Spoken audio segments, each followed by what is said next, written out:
Era uma vez uma família que se tornou um povo. Esta é a lição número 13 da classe de adolescentes. A mensagem: os israelitas ficavam vivendo no Egito, na região de Gozém, onde compraram terras e tiveram muitos filhos. Gênesis capítulo 47, versículo 27. Vamos descobrir. Nesta lição veremos o perdão de José a seus irmãos e a forma milagrosa como Deus cuidou do seu povo. Após a reconciliação entre José e seus irmãos, a esperança brotou na casa de Israel e bênção foi abundante naquela grande família. Alguma vez você já pensou em pedir perdão a alguém? Alguma vez você precisou pedir perdão a alguém? Ou mesmo perdoar alguém que te feriu, que te machucou? O perdão é algo muito interessante. A Bíblia diz que nós devemos perdoar até 70 vezes 7. Olha que a situação é estreita. Isso no no mesmo dia. Pedir perdão é uma tarefa para poucos. Somente pessoas como você conseguem pedir perdão, reconhecer que está errado. Por que pessoas como você? Porque reconhecer que está errado e pedir perdão por aquilo precisa ter bom coração, precisa ter humildade de coração. É claro que há pessoas que não são cristãs que também o fazem, né? Há pessoas não cristãs que também pedem perdão, que se desculpam, né? Pedem perdão, perdoam também. E há sempre essa questão, né? O que é mais difícil, pedir perdão ou perdoar? São duas dinâmicas muito difíceis. Mas nós, como pessoas salvas na pessoa de Cristo, nós devemos ter o perdão no nosso coração. Quando alguém vier pedir perdão a nós, por mais ferido que nós estejamos, nós devemos liberar o perdão. Nós nunca sabemos. Já pensou? Você não libera o perdão e acontece o pior? Como é que você fica?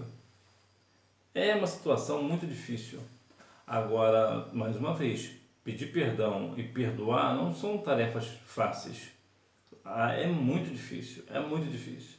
E é por isso que nós somos salvos na pessoa de Cristo, para termos amor para perdoar e humildade para pedir perdão. E que nós venhamos realmente fazer isso. E por que essa questão de perdão é importante? Quando nós pedimos perdão e perdoamos também, ou uma ou outra coisa, né, ou ambas, as bênçãos do Senhor vêm sobre nossa vida. Hora de aprender. O perdão uniu a família de Israel. José perdoa seus irmãos. Que sentimentos poderia José nutrir no coração em relação aos seus irmãos?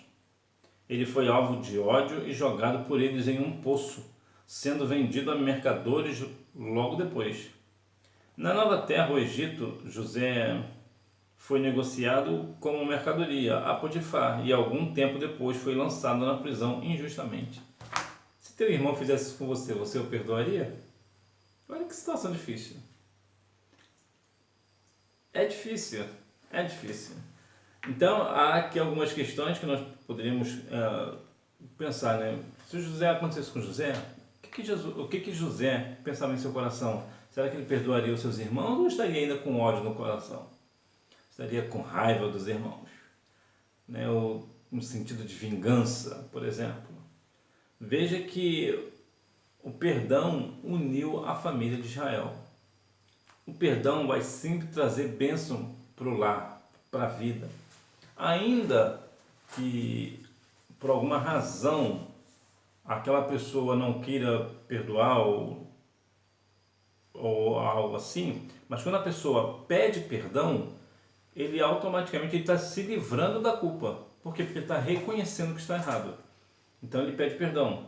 Mais uma vez, é uma tarefa difícil. Mas o perdão, quando nós perdoamos, quando nós liberamos o perdão e quando nós também pedimos perdão, as bênçãos do Senhor vêm sobre nós. E quantas pessoas hoje, há situações de pessoas cristãs, né?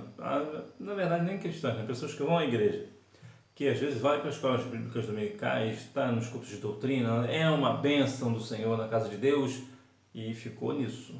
Por quê? Porque naquele grande dia padecerá a eternidade sem Cristo. Ah, mas por que estavam sempre presentes aqui? Era uma bênção, se dava bem com todo mundo, mas não liberava perdão. Olha o que o texto de Mateus capítulo 6, versículo 15, traz para nós. Mateus capítulo 6, versículo 15.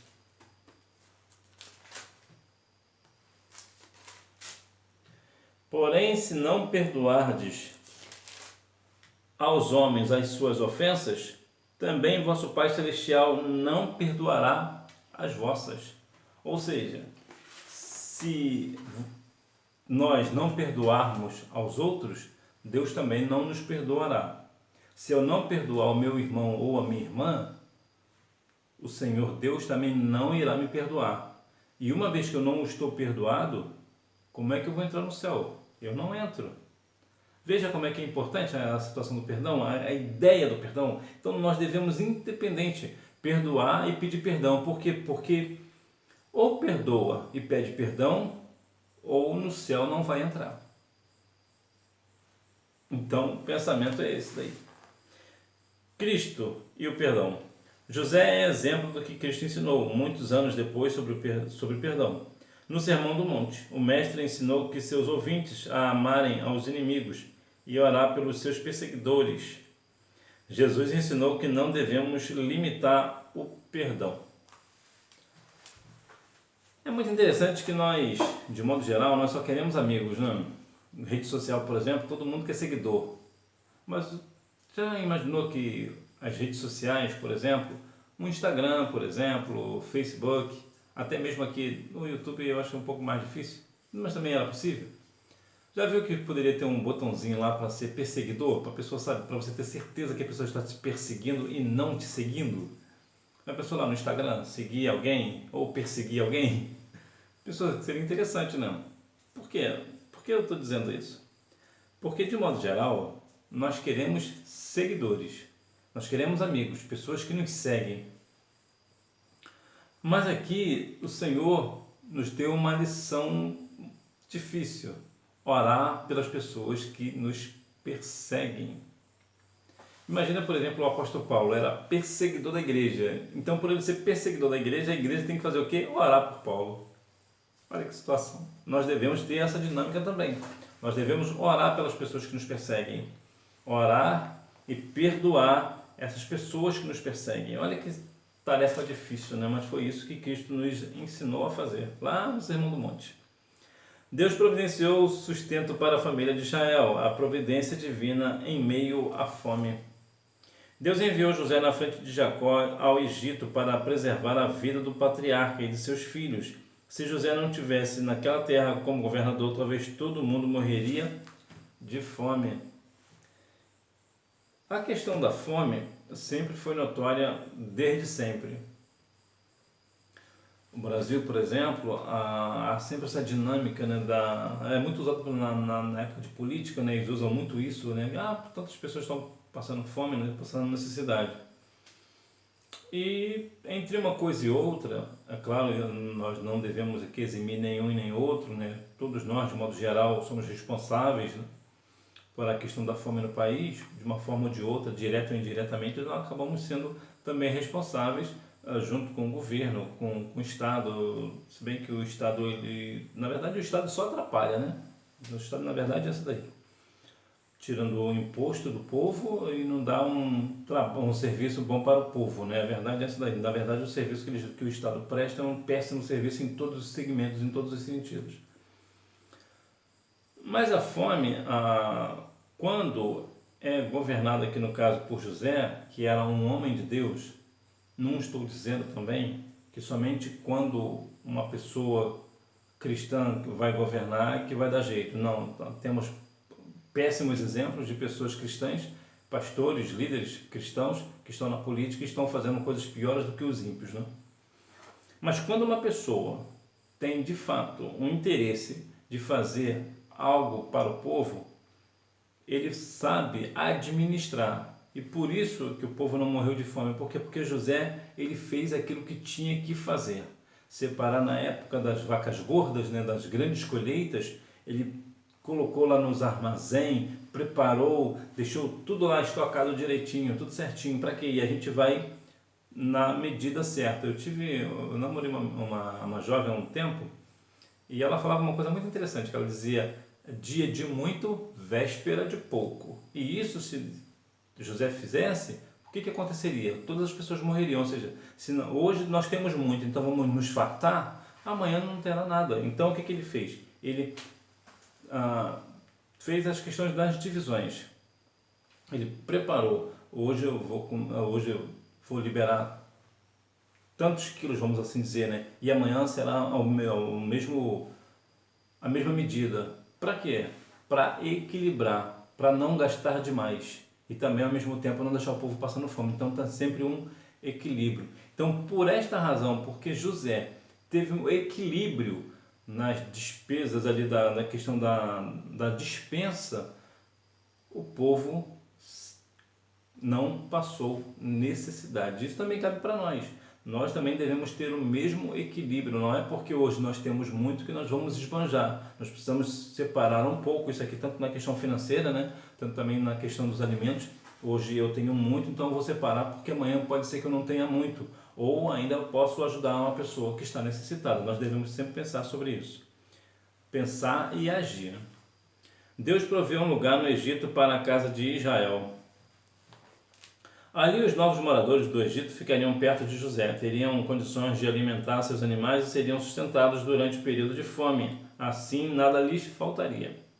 O próprio faraó disse que eles deveriam ficar naquele local, que era a melhor parte do país. Veja, olha que situação, né? Agora ele vai ficar na melhor parte do país. Na melhor parte, por quê? Porque tem uma autorização de uma pessoa, que no caso aqui é faraó. A faraó é uma pessoa acima. Então era como se fosse um presidente da república hoje aqui para nós, só para a gente ter uma ideia. Então ele deu uma autorização: não, fiquem aqui, eu quero que vocês fiquem na melhor parte do país. Então isso também traz para nós a providência divina, porque Faraó não falou daquilo por ele mesmo, aquilo também foi uma providência divina, para que todos ali tivessem um lugar ali no Egito para prover alimento para si e também para os animais, porque Deus também sempre se preocupou com os animais.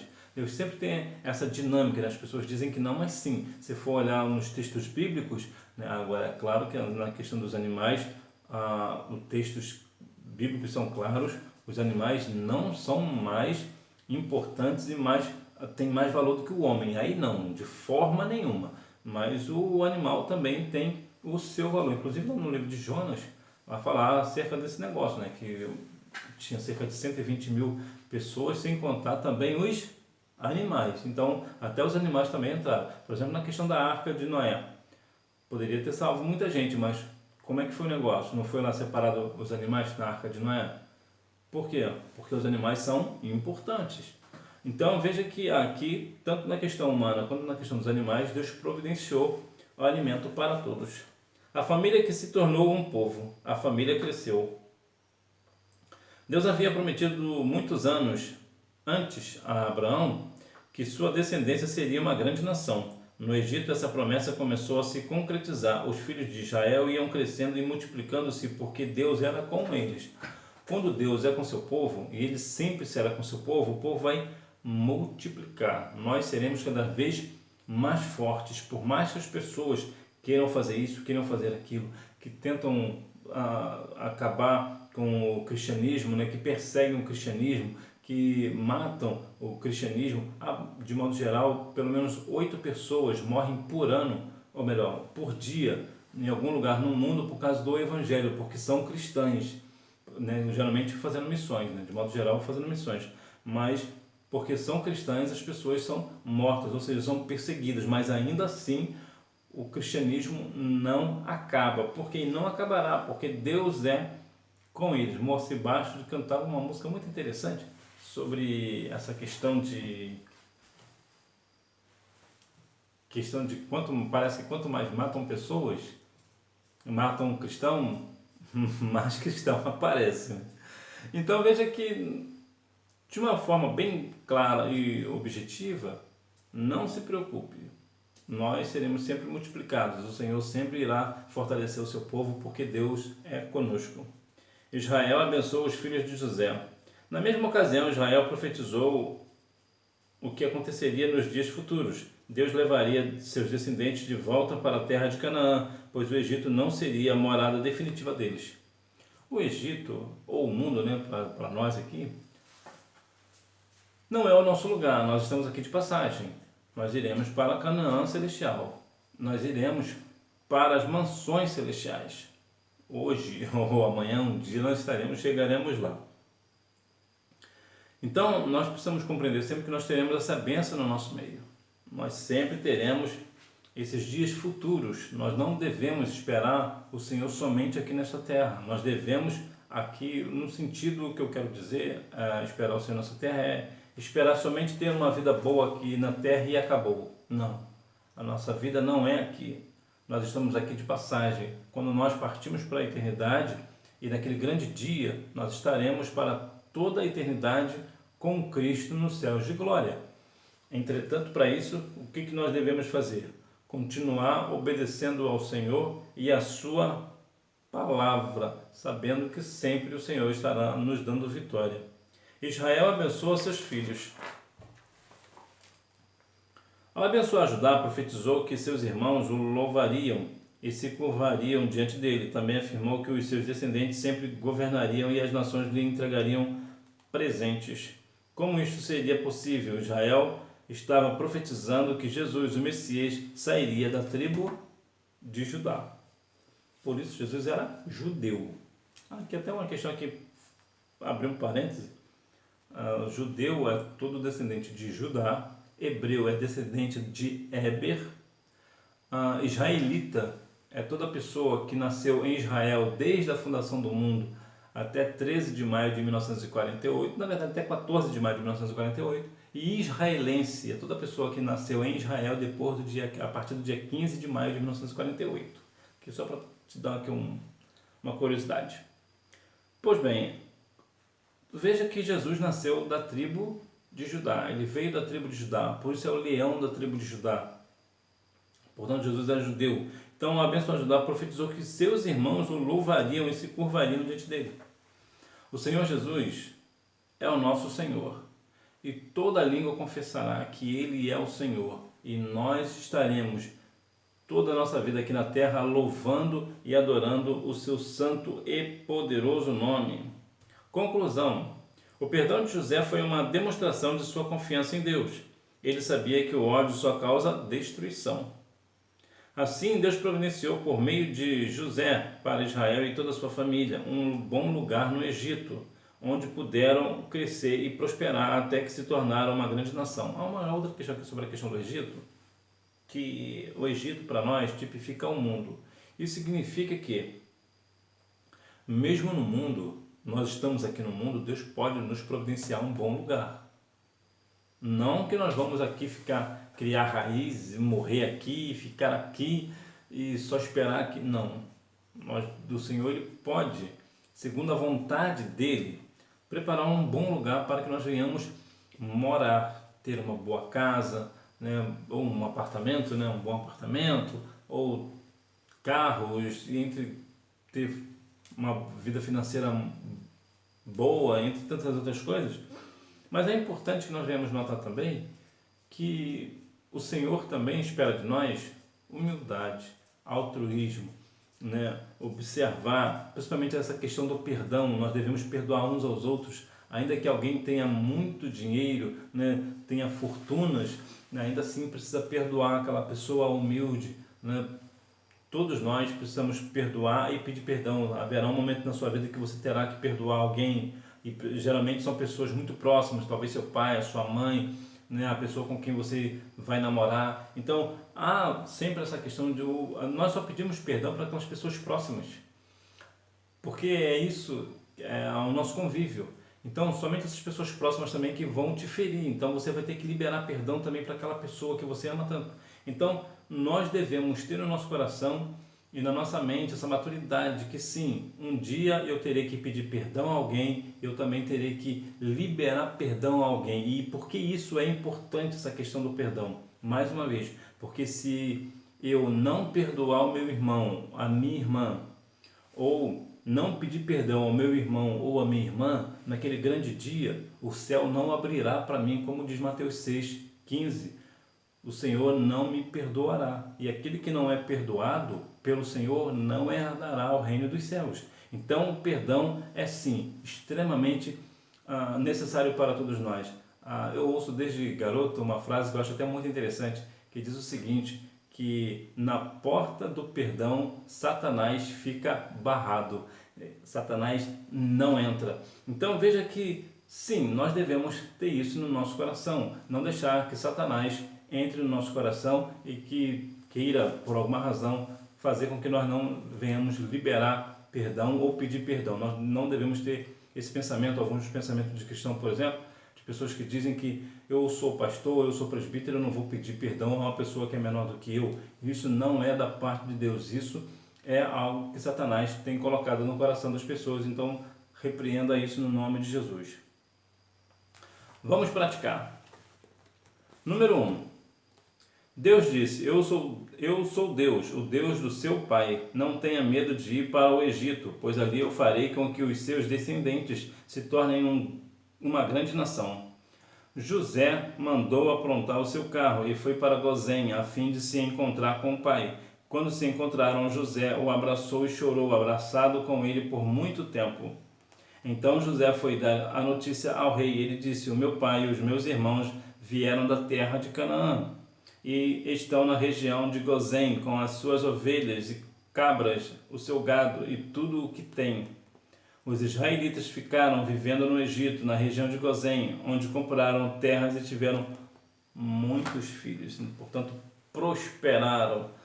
Que nós venhamos a cada dia mais ter também este pensamento. Continuar perdoando uns aos outros, liberando perdão, sabendo que nós somos o povo escolhido do Senhor. Que Deus em Cristo continue abençoando a sua vida. Eu aguardo você no próximo trimestre. Vou deixar aqui o vídeo que apresenta aqui as lições do segundo trimestre de 2023 da classe de adolescentes, para que assim você venha tomar ciência dos assuntos que nós iremos tratar no próximo trimestre. Que Deus em Cristo continue abençoando a sua vida, que você tenha uma boa aula, não deixe de ir à Escola Bíblica Dominical, tá? Porque quem faz a escola é o aluno.